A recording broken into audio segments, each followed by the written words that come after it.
While we can debate about this year's team and their prospects to go deep in the tournament, there's one piece that can absolutely solidify next year's roster still out there available in the high school recruiting. Who is it?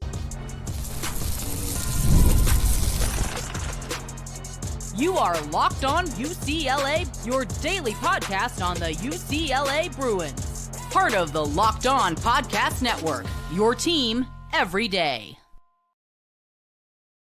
Welcome, everybody, to this edition of the Locked On UCLA podcast. I'm your host, Zach Anderson-Yoxsimer. Thanks for making this show your first listen each and every day. It's free wherever you get your podcast, and it's available on YouTube. Like, comment, subscribe, download. It's your team every day. This episode is brought to you by the all-new 2025 Nissan Armada. Stay with us for the Armada Team of the Week later in the episode. So where we get started today, of course, it's all March Madness topics, but I think something to look forward to is not just the future, whether UCLA gets a win or several in the NCAA tournament. It's what can bring this team back next year, what can move them forward and make them a top 3, top 4 seed, get in that seed line, versus what they're going to lose this year. After the season, they're going to lose a super Bruin in Lazar Stefanovic for 2 years. He's been one of those underrated, super lovable Bruins that's not going to go in any Hall of Fame. He's not going to be truly remembered unless he has a big March Madness. We'll talk about that later. But he is somebody who's been a glue guy for a bad UCLA team and a good UCLA team. Then you got Kobe Johnson, who's been a key component for UCLA's defense, right? Cronin gave him all the hype on the defensive side, comparing him to Jalen Clark, who was one time the National Defensive Player of the Year, Naismith Defensive Player of the Year. And while Kobe Johnson hasn't exactly been the best defensive player in the country, he has been nothing short of spectacular at times on defense, which means UCLA is losing a key guard spot, mostly on the 3 line, where they can bring just about everybody back. Ben Bolch of the LA Times just wrote a Sky Clark story. I suggest you check it out. But he also reported, I think earlier when writing that story, that Sky Clark is going to return. So we'll see him back in a UCLA uniform next season. I haven't heard or wondered who might be leaving, but the expectations are Dylan Andrews, Sebastian Mack, they'd probably return. Dominic Harris, completely gone. I would be shocked if he's back. And then you've got 3 players coming off red shirts. Okay, leaving one spot for UCLA. Where would that be? You got to go check out the CIF state champions. Okay, you're looking at Brayden Burries. And we've already talked about Brayden Burries, played for Roosevelt out in Eastvale. They just won the CIF state championship. And Brayden Burries, a 6'4" guard, an older guard in the class of 2025, not necessarily, he doesn't necessarily have UCLA high on his radar, but he's a local kid and is somebody the Bruins should absolutely put in a last-second push to get this kid to maybe get one recruit in the class of 25, which UCLA has 0 commits. 0 commits, no warm, nothing. While Burries is in the backyard, you remember last year, All-American, McDonald's All-American, in Trent Perry, he was committed to USC. So things can change from now till the middle of April, into May, when the portal opens, when coaches get fired, when coaches take new jobs, shockingly, last couple of years in college football and college basketball, you've seen a lot of big-time movement at the top to new spots, or coaches leaving, resigning, or getting shockingly fired in certain spots. Now, while we have our own opinions, you might have them of Mick Cronin. I don't think Mick Cronin could be leaving, nor will he be fired depending on this run. UCLA has a team that can return next year, and I think Burries would be great. You bring in Burries. This is a guy who scored 44 points in the state championship game. One of the best single-game performances in a state title game against a team from San Francisco in an NBA arena. If you tell me, if you look at these kids and their shooting numbers in NBA gyms, sometimes these high school players don't always play the best in NBA arenas when they're playing in the state championship games or they're playing in a CIF Southern Section title game, all right? And this is Brayden Burries leading his team with 14 points in the first quarter, 13 in the second, 12 in the third, and only 5 in the fourth quarter when they were clearly dominating in a championship game they won by 20. 44 he scored. They won 80-60, and he did it dominant fashion with 12 rebounds, couple of blocks, couple of steals. It took 22 points to score 44 points. 22 shots to score 44 points. That is a dominant guard in the local SoCal recruiting that UCLA should go after. Burries, according to Adam Finkelstein in 24/7 Sports, big body scoring guard, 3-level threat, older, turned 19 in December. So he's already older. He's not a younger guy that Mick Cronin's trying to develop like he's talked about with the Diamara or these young guards or other big players. Goes downhill, he doesn't exactly have the dynamic first step to get past defenders, but his mid-range is good, can dance, have a step back, and can shoot the three. Okay, numbers behind three, but hopefully after some offseason progression, he can get better with his three-point shot as he moves from the high school line to the college line.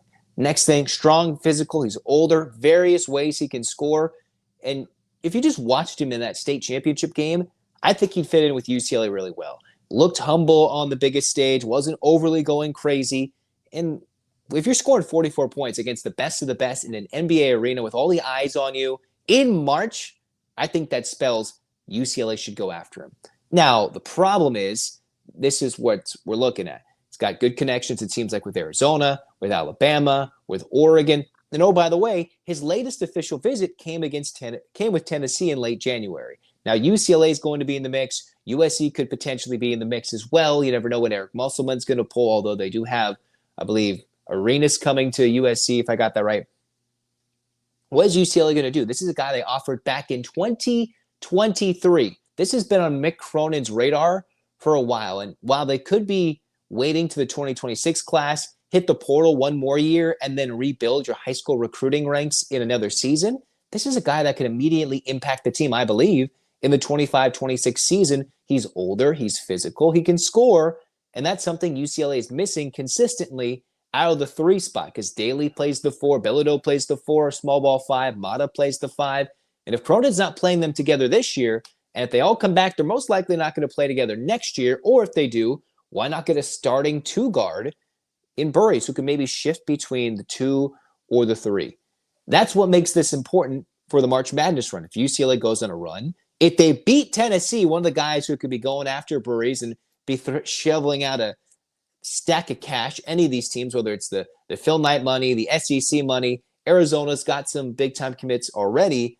If UCLA goes and beats Tennessee, Cronin can just be like, all I got to do is win, and that's what you can do. A Sweet 16 run, that's got to be impressive. Now, Burries, it looks like, has been very quiet. I haven't seen anything about a commitment date as of yet, and there's no crystal balls for what is a top 11 potential player in the country. Top 10, basically, 5-star, one of the three best players in the state of California, and played like it on the state's biggest basketball stage. If that doesn't say anything about getting this kid, UCLA should do their best to get somebody who's rebounding, playing defense, and scoring at will with an up-tempo style with his high school team. Now, I know Cronin isn't going to earn a lot of brownie points with how Trent Perry played this year. He's going to be very tough. So if this kid is ready to get coached tough, and he's ready to maybe not get the most playing time or the most money, I can understand, yes, those are things that are deterrents from deciding to go to UCLA. But if he's willing and Mick Cronin puts up for it, I would love to see Burries in a Bruin uniform. And it would be great to have him in a UCLA Bruin jersey going forward in March Madness next year. That's somebody UCLA should go after and could potentially swing a late recruiting commit. They did that last year with Trent Perry. Could they do the same thing with Burries? Or is Perry's lack of playing time this year going to scare off any late potential recruits for UCLA? Speaking of late game moments, who are those guys that are sleepers for both the men's and the women's team this year in the NCAA tournaments that can make the difference between an early upset or going deeper in the tournament from the second weekend to the Final Four? Who are those players we should be watching out for? You know their names, but I'm going to tell you about them and why they're important. Next on Locked On UCLA.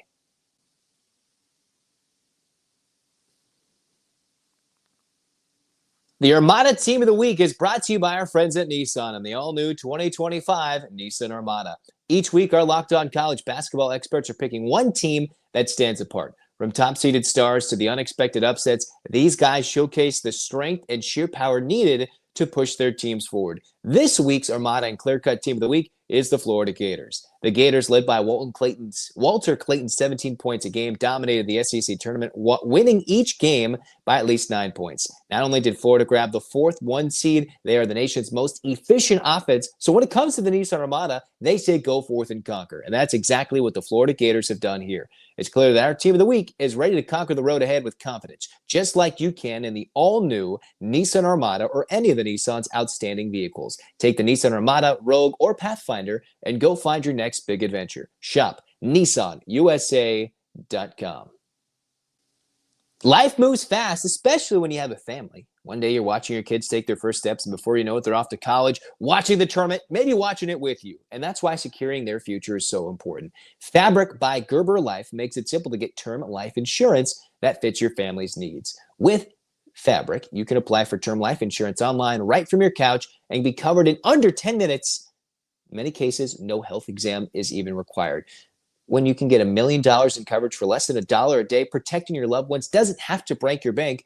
And they also offer Fabric free digital wills and access to investment accounts to help you plan for your children's future. Join the thousands of parents who trust Fabric to help protect their families. Apply today in just minutes at meetfabric.com/lockedoncollege. That's meetfabric.com/lockedoncollege. Policies issued by Western Southern Life Assurance Company. Not available in certain states. Prices subject to underwriting and health questions.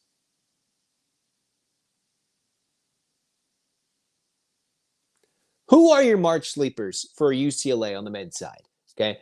Who could be those guys that were like, all right, we know what Bilodeau can bring. We know what Daly can bring.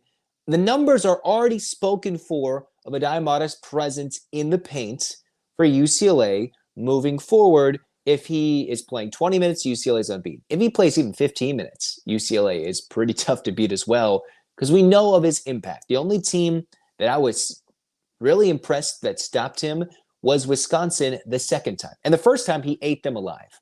So I am very confident if UCLA doesn't play any Big Ten teams in their route to a Big Ten, into a Sweet 16, into a different part of the tournament, just through the first couple of rounds, whatever their run may be, I think Aday Mata will be successful. Even if it's not for the first 5 minutes of the game, he tends to figure it out later and have strong impacts on a strong UCLA run.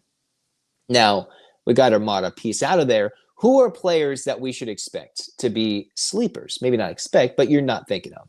Lazar Stefanovic. This is a guy who is a longtime college basketball player, is closing in on close to 100 career. Has been a long-time college basketball player, 4-year player. Would have been a 4-year starter if it wasn't for, Kobe Johnson or having to fight with the time for the run in Utes in his first year as a Utah player. He's been a guy that's seen it all in college basketball and finally gets to the NCAA tournament. Stefanovic is important because of his lethal shooting on underneath and on inbounds plays and where he gets curls off from the basket, baseline jumper, nails it every time. Whether it's a three, a bucket, almost keys any UCLA run when they get an underneath their own hoop, inbounds play, splash. Every time, it seems like, for Stefanovic. Now, he's one of those guys that can get red hot from downtown. Stefanovic this year has only made as many as 3 threes in a game, but say they played Michigan State. Where did he go? 3 for 3. Stefanovic in that game, 8 points. And in a game decided by 2 or 3 in 13 minutes, those are excellent minutes from Stefanovic in a win against a top 10 team in the country. Okay, now we're not going to rely on him to score double figures every game. Stefanovic this year has had 4 outings with 10 or fewer points, including 0 shots taken against Wisconsin and no points scored. Okay, so if he's unlikely to shoot the ball, there's been a couple of games where you're wondering, why isn't Stefanovic shooting the basketball? Well, some teams are game planning for the inbounds play, but his importance is because of his free throw shooting. This year, he is a 95% free throw shooter. Okay, why is that important? It's important because UCLA at times, when they play well, can't secure the win. A la Minnesota. Look at the North Carolina game, which is the reason North Carolina's in. If the committee did any research, they would have known UCLA had to absolutely choke that game and have one of their best players hurt. One of their other best players, we didn't know his name yet, Dimar. We did, but he wasn't playing. And then you've got Tyler Bilodeau in foul trouble. That's the reason, with UCLA still with the lead, blowing it in the final minute, in North Carolina's in the tournament. That's my rant.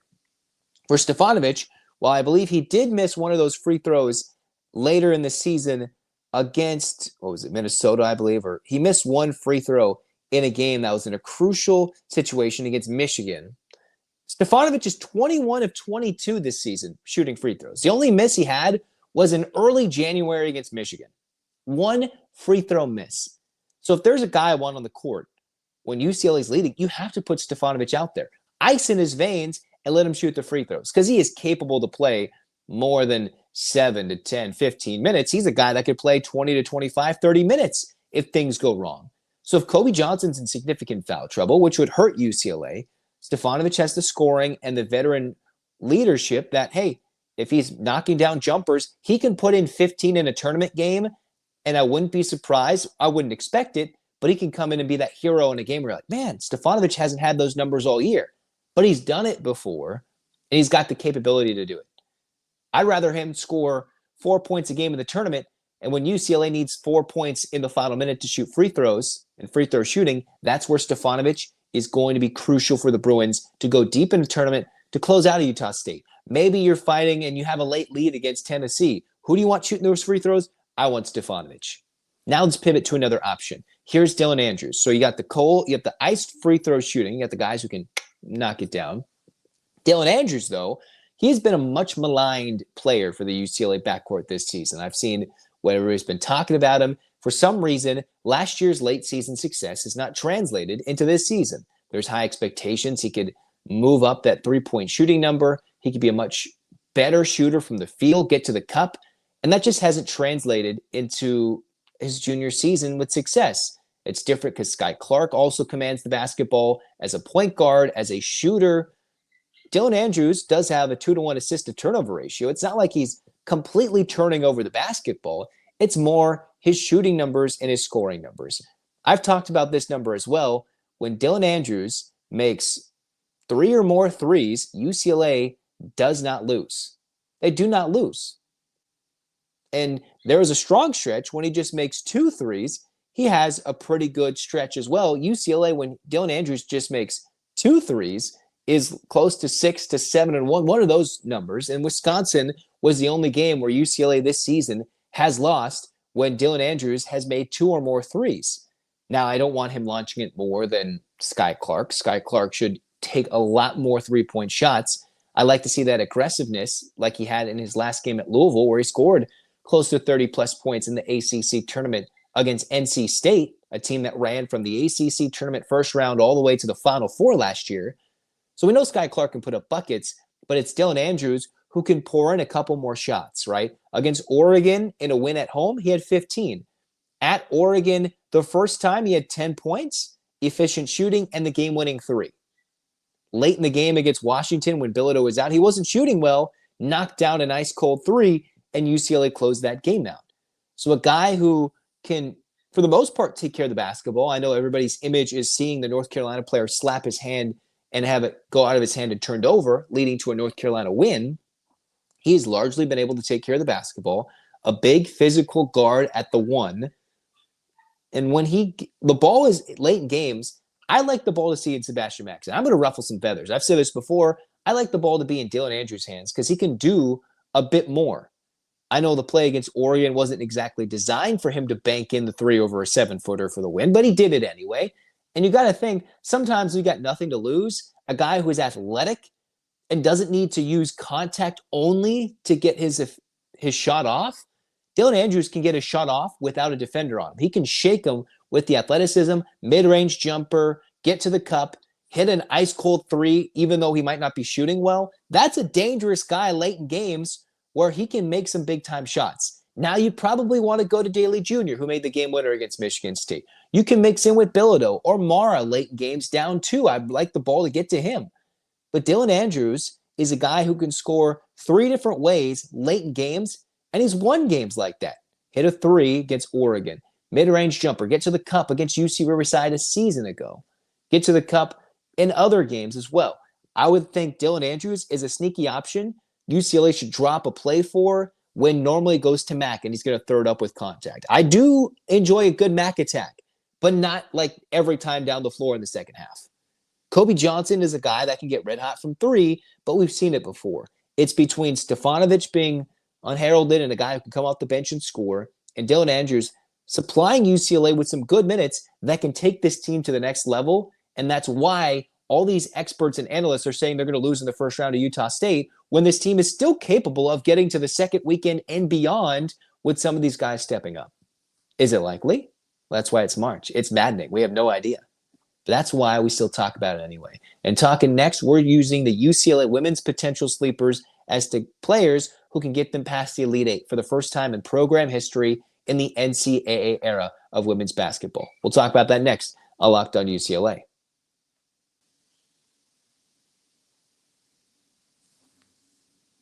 Scaling your business requires the right expertise at the right time. With Upwork, you can find specialized freelancers in marketing, development, design, and more, experts ready to help take your business to the next level. With Upwork, it gives businesses the flexibility by connecting them with the top freelance talent in multiple industries: IT, AI, web development, and marketing. Whether you need extra hands for a project or long-term partner, Upwork makes hiring simple and affordable. You can find the right talent. For a marketing campaign, you can connect with a freelance expert that can deliver incredible results. It's cost-effective growth because instead of hiring those full-time employees, you can get affordable, top-tier freelancers to scale your business efficiently. Visit Upwork.com right now and post your job for free. That's UPWORK, Upwork.com.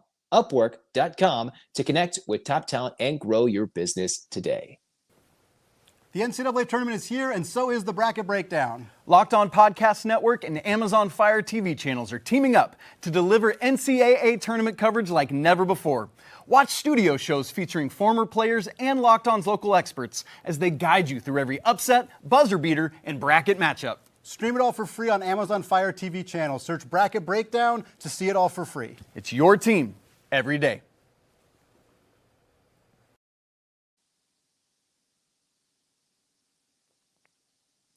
All righty, let's wrap things up here. March Madness, let's get crazy. Who are the sleepers for the UCLA women in this NCAA tournament? It's a little clear for UCLA that the expectation is Final Four, national championship game, or bust with this team if you're the number one overall seed, having arguably the best season in program history in the NCAA era of women's college basketball. There are expectations. Last year, I had this team ready to go for a deeper run than the Sweet 16. So it was certainly a disappointing end to LSU in the Sweet 16 after a close win versus Creighton.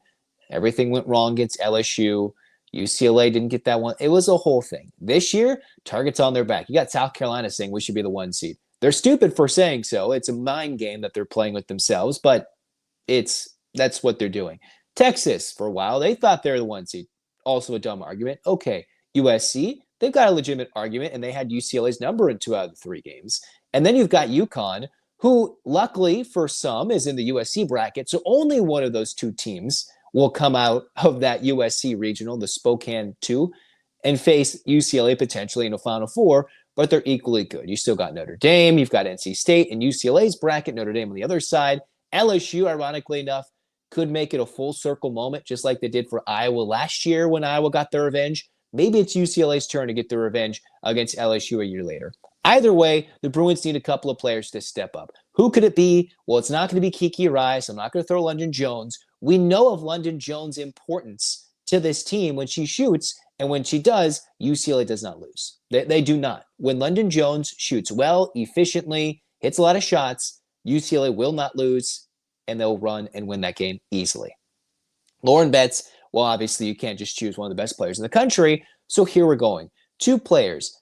Timea Gardner, in my mind, as someone who is the Pac-12 6th Player of the Year, averaged 10 points per game for an Oregon State team last year that went to the Elite Eight. That can't be understated.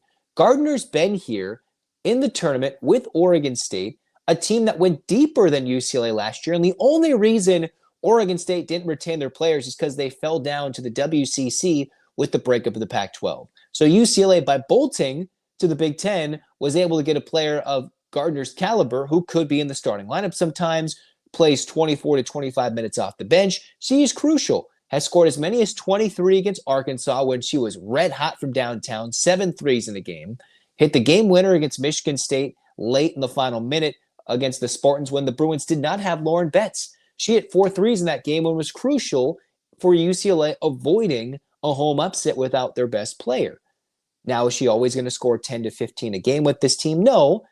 But when UCLA beat USC, what did she do? Hit 3 threes. 3 of 8, respectable average, accounted for a third of UCLA's three-point makes. She is somebody who, if London Jones is cold, is that secondary option that UCLA didn't have last year.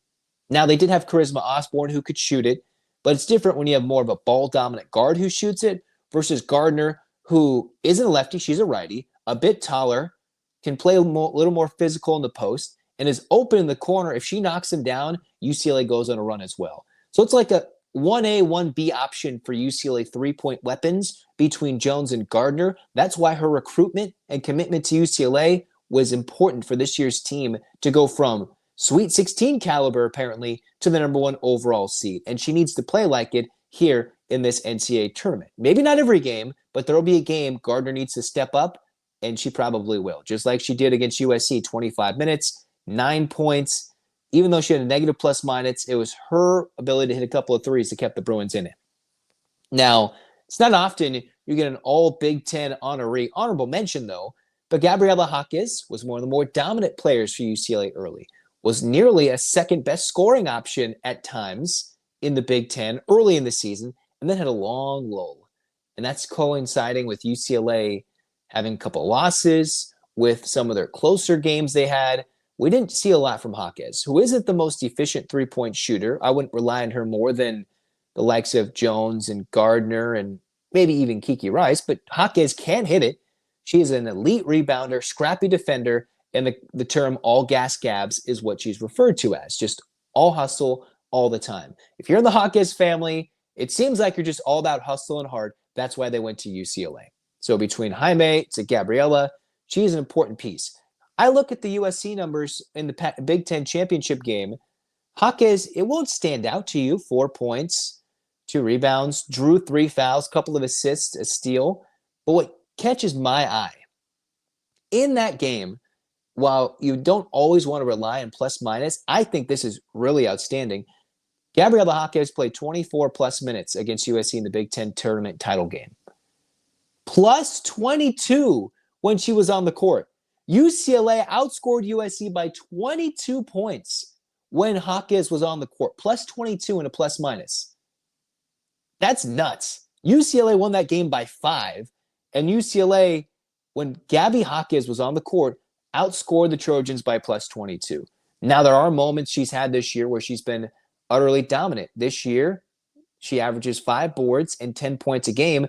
Against Nebraska, she had 23 points, 9 rebounds, hit 3 threes. Against Ohio State, 12 points, 5 boards, and didn't miss a single shot. So in 2 games of the Big Ten tournament, she combined to go 13 for 18 from the floor. And I think at the end of the regular season, started to figure things out. And if she gets hot, I don't think UCLA is in danger of an early season, early NCAA tournament upset. Those 2 players. The cases can be made for Janiah Barker, but she's a highly rated recruit. You can make the case for the importance of Elena Arnosalo backing up Kiki Rice, with her becoming a little more vulnerable to turnovers and poor shooting nights. But Jaquez is that impact player that when she played really well against UCLA or just was simply on the court, impacting the game and stats that won't make the box score, her impact was felt in the score sheet. Timea Gardner, same thing. When she shoots, plays like the Pac-12 player's 6th player of the year, really important. Now, the eyes will be on Kiki Rice, who was in the ESPN or whatever documentary last year. Lauren Betts is going to draw a lot of attention. London Jones gets the ball in her hands quite a bit, but it's those 2 players, Gabby Jaquez and Gardner, who are extremely crucial to UCLA's run and will have moments where you're maybe like, wow, Jaquez is playing really well. It doesn't show in the box score, but she's important. Or, man, Gardner got red hot from 3. That's the difference between them going from the Elite 8 to the Final 4. And those are the players you should look out for later in the tournament that are the difference between UCLA losing early or winning the program's first ever NCAA championship in women's basketball. Because that is the expectation for this team, to go all the way and finally get the job done. These players have been together for 2 years. Some of them have been at UCLA for 3 years. They've competed with South Carolina 2-3 times at this point. They faced the new young up-and-coming stars and Juju Watkins. They faced Paige Beckers once and beaten her on a neutral court over the course of a few years, mind you. Now is the time to make it happen.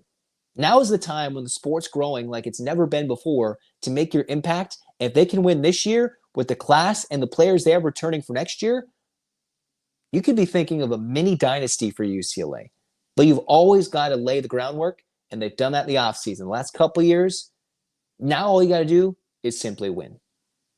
And you got to say 4's up, baby. In the meantime, that's going to wrap it up for Locked On UCLA. Next episode, we're going to have our preview and keys to the game for UCLA against Utah State. And we'll have more keys in spring sports, more March Madness thoughts. And hey, maybe you're going to join any bracket challenges. Tell me your thoughts in the comments. Hands up, Bruins fans. 8 clap time, baby. And 1, 2, 3, 4, 5, 6, 7, 8. UCLA. UCLA, fight, fight, fight. This has been Locked On UCLA. Zach signing off. Go Bruins.